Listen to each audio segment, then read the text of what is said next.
Coucou les merveilles, bienvenue dans cette vidéo où je voulais vous montrer comment j'utilisais le Falénaria, mais en lecture de plusieurs cartes. Je viens de vous tourner une vidéo pour vous montrer toutes les interprétations, les entrées pour interpréter une carte en fait déjà, et c'est très dense, hein. J'ai fait une vidéo de presque une demi-heure dessus en interprétant une seule carte.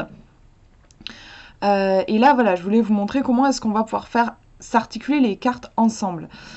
Donc je vais pas faire de grands tirages puisque je trouve qu'il y a une telle densité que je préfère faire le minimum. Donc en fait on va juste coupler 2 cartes voire 3 mais pas plus. Alors première façon d'utiliser les cartes, si vous avez envie d'avoir une réponse par oui ou par non. Vous avez une question et voilà, vous voulez une réponse fermée, c'est oui ou c'est non. C'est possible avec ce jeu. Alors Gabriel vous propose un tirage qui va dans ce sens dans son livre. Je voulais le retrouver, voilà. C'est un tirage à 5 cartes qu'il propose. Alors c'est vrai que pour moi ça fait beaucoup, comme je vous disais. Donc en fait, je me suis inspirée de ce tirage, mais je l'ai simplifié à uniquement 2 cartes. Après, voilà, si vous le sentez et que c'est quelque chose qui... Enfin, le fait d'avoir plein d'informations, c'est pas quelque chose qui vous dérange. Vous avez ce tirage-là qui est proposé dans le livre. Donc là, moi, j'ai simplifié ça en 2 cartes. Alors, comment ça se passe? Je pose ma question. Donc là, par exemple, j'ai une question relationnelle. J'ai une personne qui est un petit peu timide, qui, je vois, vient vers moi. Et puis, une fois qu'elle est venue vers moi, elle s'en va très vite. Elle fait 3 pas, elle fait un pas en avant et 3 pas en arrière. Et ça fait plusieurs semaines que ça dure.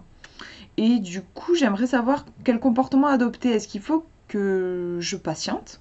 Je la laisse venir et tant pis si ça doit prendre 3 mois, 4 mois, ou un an d'ailleurs. Ou est-ce qu'il faut que j'aille la chercher un petit peu, en fait, cette personne? Que je l'aide, entre guillemets, un peu à venir. Donc voilà, je brasse mes cartes, hop, je les coupe et je vais tirer 2 cartes. Hop, donc je les pose ici, à côté.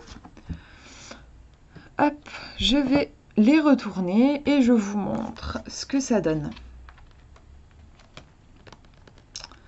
Hop. Donc la première carte, on a les os... Alors oui, c'est ça, les ossements de fer. J'y vois pas grand-chose à cause de la qualité qui n'est pas folle. Les ossements de fer et 1001 phalènes.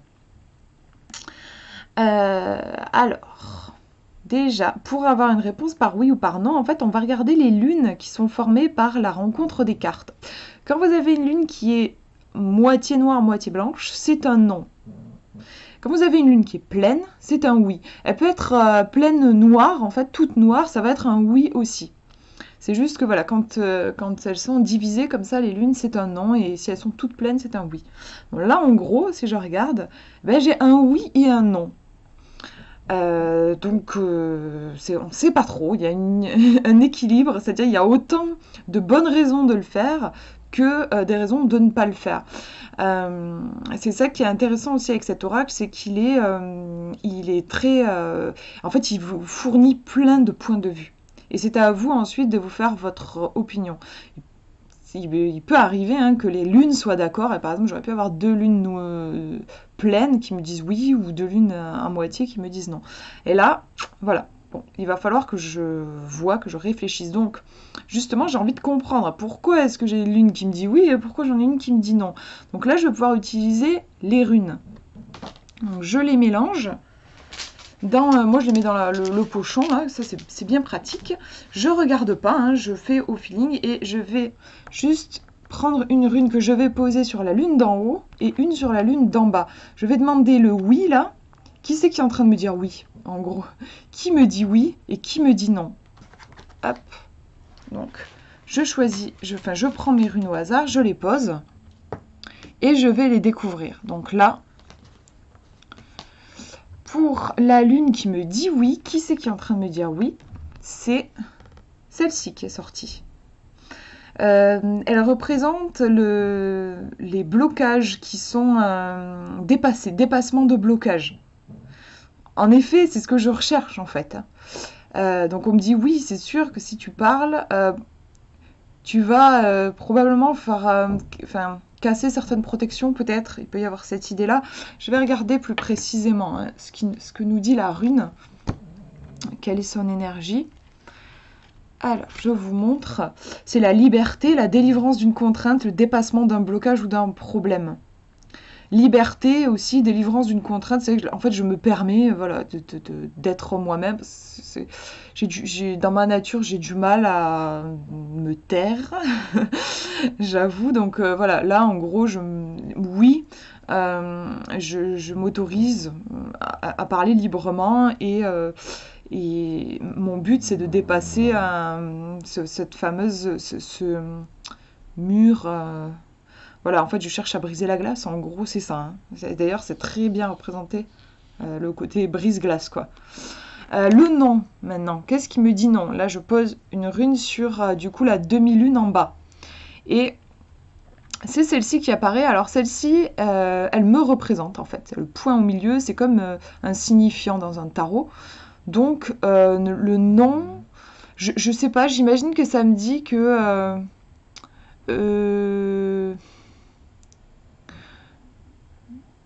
je sais pas, premier truc qui me vient, c'est que je ne vais pas le faire pour moi. Si je vais vers l'autre, je vais pas le faire pour moi et je sais pas, peut-être que c'est vrai que c'est une tendance que j'ai. J'ai tendance à beaucoup ressentir l'autre et à moins me capter moi-même. Est-ce que je suis prête, moi, finalement? C'est con, mais c'est vrai que je me suis pas posé la question. Est-ce que je suis prête, moi, à aller vers cette personne? Est-ce que c'est qu'en ce moment, je suis fatiguée, j'ai beaucoup de travail et tout ça? Et c'est juste que comme je ressens une gêne chez elle, j'ai envie d'essayer d'aider cette relation-là. Mais moi, finalement, est-ce que c'est réellement important pour moi? Est-ce que c'est le moment pour moi, en fait? Et apparemment, ça a l'air de dire non hein, à ce niveau-là, au niveau du moi, au niveau du je vais casser je vais casser la glace, oui, ça c'est sûr, mais peut-être que voilà, au niveau personnel, chez moi, c'est finalement pas si ok que ça, peut-être, il semblerait. Donc là, en fait, au vu déjà de ces deux, j'ai deux points de vue, je peux choisir en conscience. Est-ce que je préfère, mon choix c'est, je préfère casser la glace, quitte peut-être à m'oublier moi-même, c'est vrai que c'est une tendance que j'ai, ou alors est-ce que je préfère me préserver, donc je ne parle pas, mais je ne brise pas la glace, quoi. En gros, ça m'offre cette réflexion-là. Donc là, j'ai interprété les lunes. Ensuite, et ben, je peux interpréter, heureusement, les cartes, c'est quand même un peu la base. Là, je sais pas, j'ai été obsédée par les lunes, j'ai voulu vous en parler tout de suite. Mais ici, on a les ossements de fer qui nous parlent de colère, d'offense, de combativité. Bon, c'est intéressant puisque c'est que je cherche à briser la glace.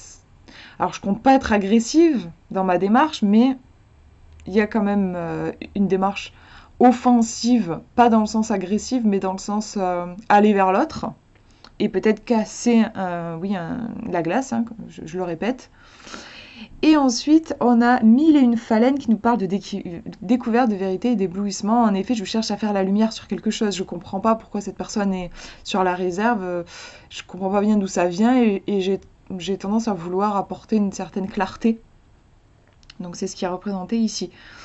Est-ce que ça serait bon que je brise la glace? Franchement, moi j'ai l'impression que les cartes en elles-mêmes, sans faire attention aux lunes, enfin j'en ai déjà parlé des lunes, mais quand je me base sur les cartes, ça semble aller dans ce sens-là. La deuxième carte me semble franchement plutôt positive. On apporte de la lumière, voilà.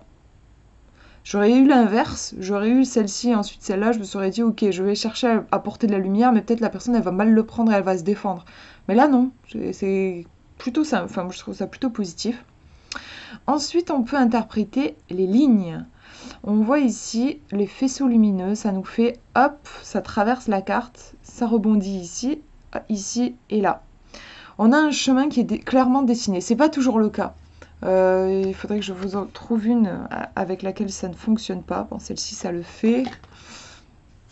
Voilà, je crois qu'avec celle-là, ça va pas le faire. Voilà. Il n'y a pas...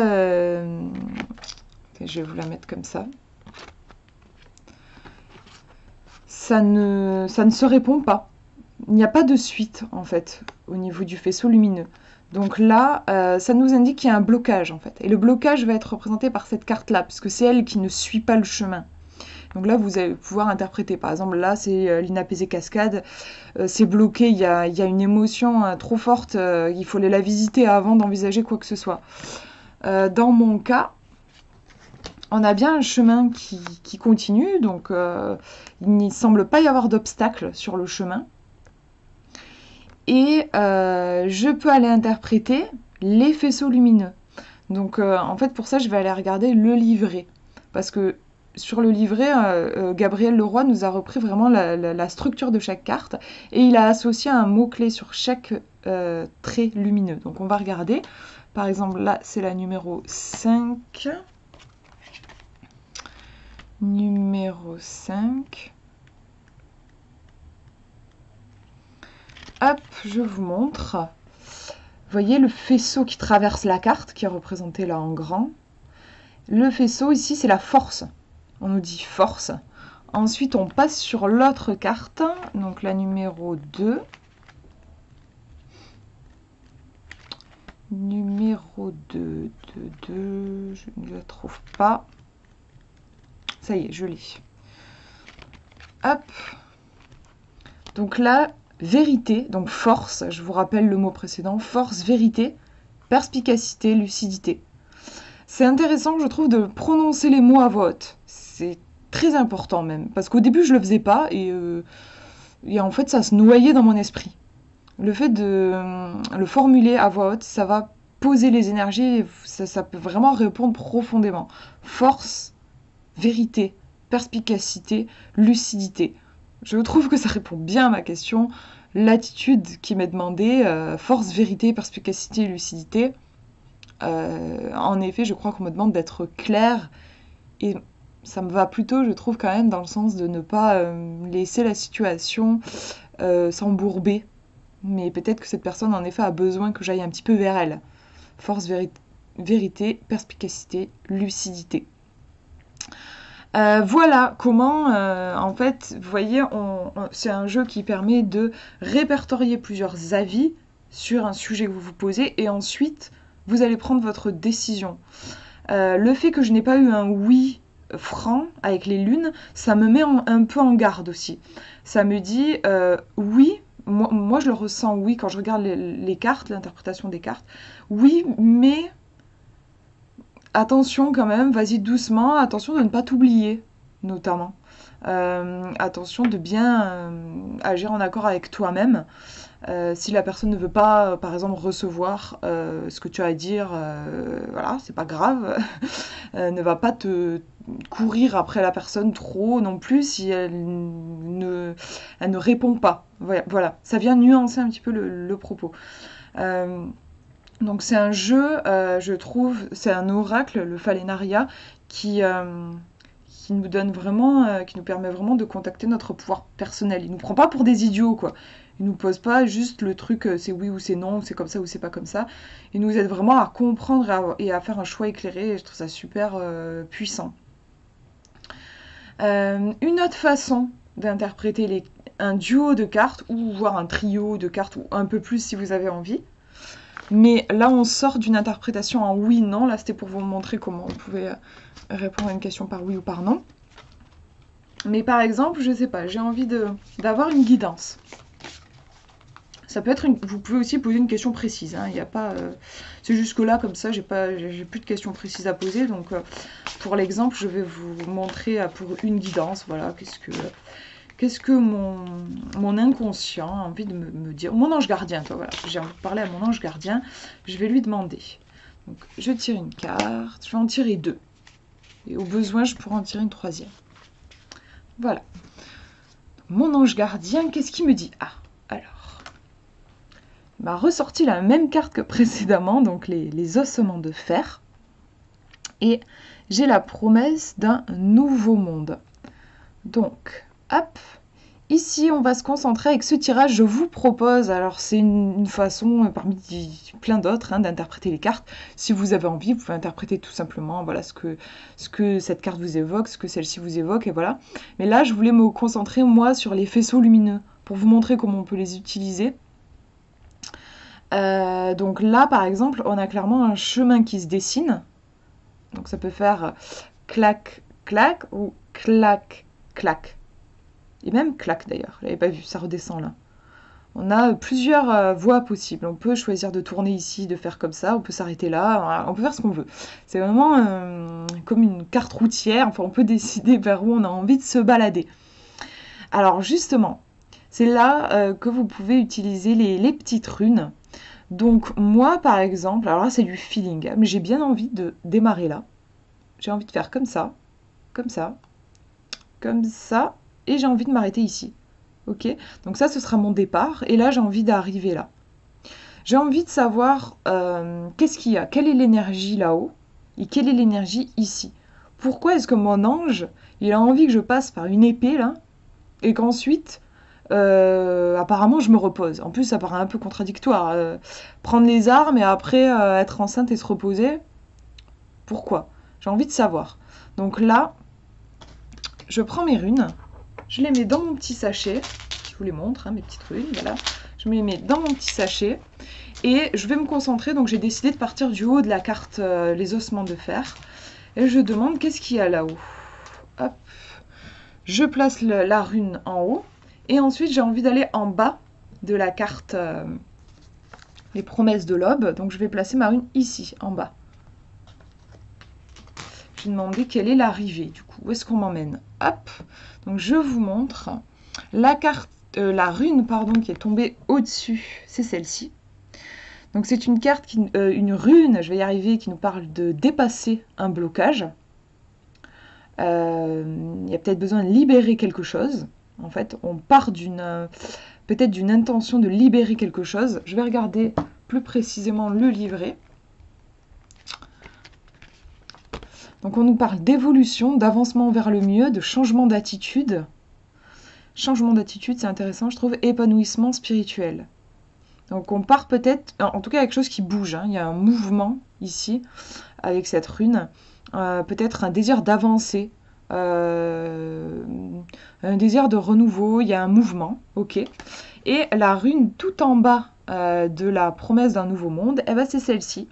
Et elle c'est la rune du cœur profond, donc elle va nous parler plutôt des sentiments, de ce qui fait du sens pour nous, de ce qui est important, de ce qui a une certaine valeur pour nous. Je vous montre. Sentiment ou essence profonde de quelque chose, ce qui vous tient à cœur, la recherche de sens aussi. Donc en fait, on part... Hop. Je vous remonte les cartes. C'est dans ce sens-là. On part d'un mouvement. Je suis désolée, je peux vous montrer les runes parce que j'ai pas 6 mains. Mais voilà, on a là, ici, là, en haut, on a la rune. On a un mouvement, on a envie que les choses s'améliorent. On passe par un côté un peu guerrier, en gros. On traverse ici quelque chose pour le coup de beaucoup plus doux pour arriver en effet au cœur, au sentiment. Donc oui, on a une recherche peut-être un peu extérieure qui finalement nous amène au cœur. Donc là, mon ange gardien, il est probablement en train de me dire que j'ai besoin de retourner vers moi plutôt que de me battre, de chercher à me batailler là contre la vie. J'ai besoin de me retrouver, en fait. Hein. C'est vraiment ça, je trouve. Donc vous voyez comment les runes, déjà, elles m'ont transmis un message. Ensuite, je vais interpréter les faisceaux lumineux. Donc j'ai choisi ce chemin, moi. J'aurais pu choisir celui-ci, de partir de là, mais intuitivement, comme ça, j'ai envie de partir de là-haut. Je pars de là-haut, hop, je vais là, je fais ça, je fais ça, je fais ça. Là aussi, j'aurais pu choisir de faire comme ça, comme ça, comme ça. Mais non, je sais pas, j'ai envie de passer par là-haut, de descendre et de redescendre ici. Du coup, je vais être attentive à ce faisceau-là, celui-ci, celui-ci, celui-ci et celui-ci. Donc là, je me réfère à mon livret. Donc la numéro 5, on va regarder ce qu'elle nous dit. Donc je retrouve les faisceaux lumineux.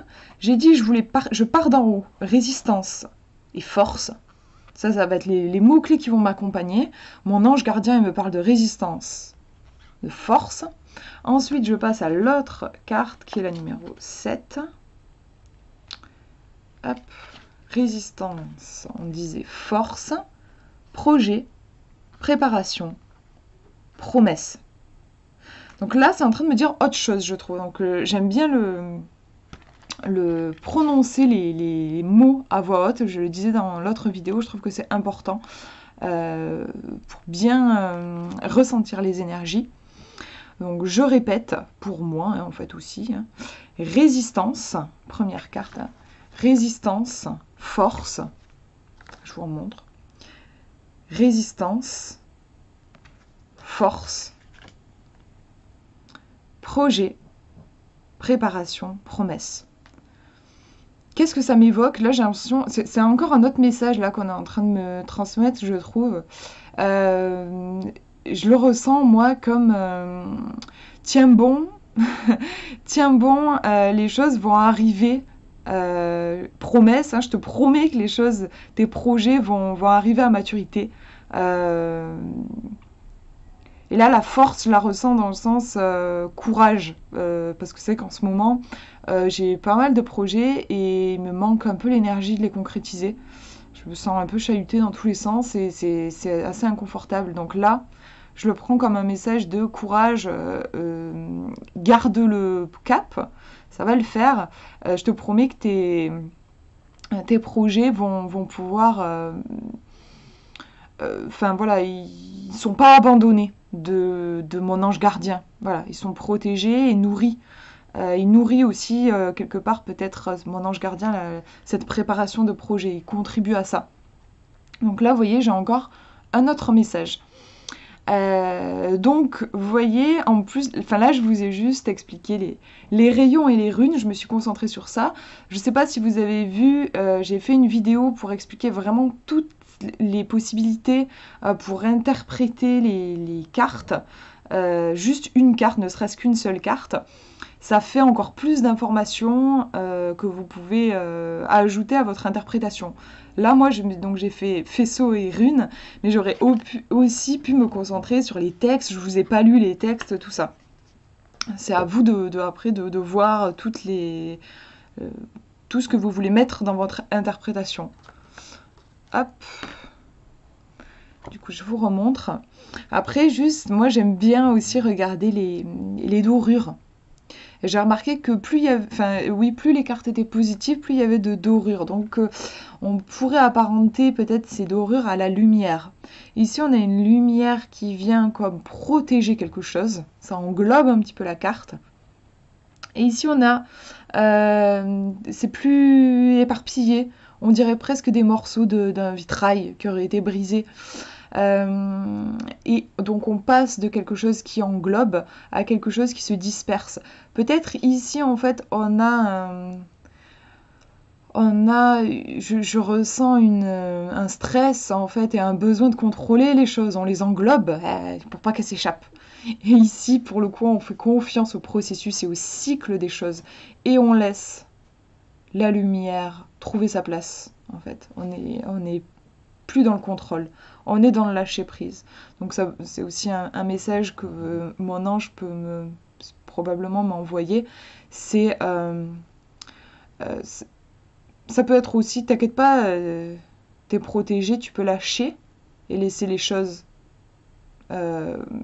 trouver leur place. Ou aussi, essaye de relâcher toi ton emprise. T'as pas besoin de te protéger, je m'en occupe.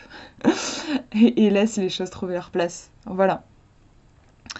Ben voilà pour cette vidéo. Moi, j'espère que ça vous aura parlé. C'est pas évident pour moi de structurer tout ça parce qu'il y a énormément de choses qu'on peut dire avec ce jeu. J'espère ne pas m'être trop éparpillée et avoir été suffisamment claire sur ce que j'ai, voilà, sur mon interprétation. Encore une fois, je répète comme je l'ai dit dans ma vidéo précédente, le but de ces vidéos, c'est pas de vous apprendre à utiliser le jeu. c'est juste de vous montrer comment moi je fais et de vous fournir des sources d'inspiration. Mais il n'y a pas de façon figée d'interpréter le jeu, il n'y a pas de mode d'emploi en fait. C'est pas du tout un jeu avec un mode d'emploi, c'est un jeu qui fait appel à notre créativité et à notre intuition. Donc je vous encourage vraiment à créer votre propre système. Et moi, je vous propose ces vidéos juste pour vous inspirer, si ça peut vous aider. Voilà, je vous fais de gros bisous, prenez bien soin de vous.